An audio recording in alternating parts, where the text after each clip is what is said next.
Je crois que c'est d'abord un coup de pied dans la fourmilière, celui qu'on attendait finalement. C'est-à-dire que Trump, malgré les avis de toute la communauté de politique étrangère américaine, décide de choisir l'homme dont il a l'instinct qu'il sera fait pour le job, mais ce n'est pas du tout un diplomate, c'est un homme qui n'a aucune expérience gouvernementale et qui a fait toute sa carrière au sein de la société ExxonMobil. En fait, je crois qu'il faut malgré tout, malgré ces premiers éléments, se méfier. D'abord parce qu'on a très peu d'informations sur Rex Tillerson. On sait que c'est un homme de grande expérience. C'est un ancien Boy Scout qui d'ailleurs avait ouvert cette organisation en permettant, en faisant pression pour qu'il soit accueilli les jeunes homosexuels, donc une personnalité avec un esprit pas du tout conservateur comme ont certains membres de l'équipe Trump.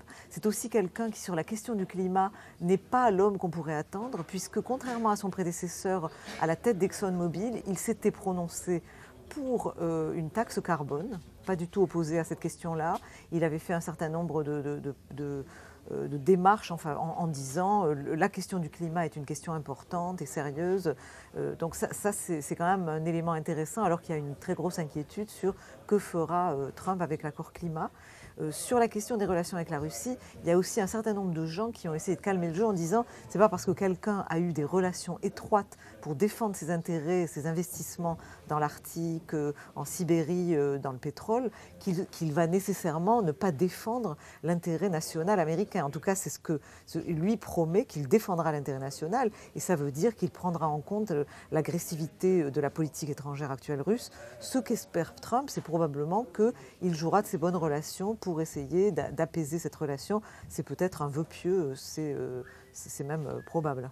Effectivement, les républicains sont très nerveux de cette histoire russe. Il y a une pression sur Trump pour qu'on ouvre le jeu sur ce qu'ont vraiment fait les Russes. Et je crois que c'est une décision très légitime de la part des républicains. En même temps, il faut se méfier de l'idée que cela pourrait influer sur le vote qui va avoir lieu des grands électeurs, qui sera le moment où Trump sera véritablement élu, puisqu'il est élu par un collège électoral. Les démocrates continuent à espérer qu'ils vont pouvoir changer le cours de l'histoire et en réalité mettre en péril la présidence de Trump en l'empêchant d'accéder au pouvoir.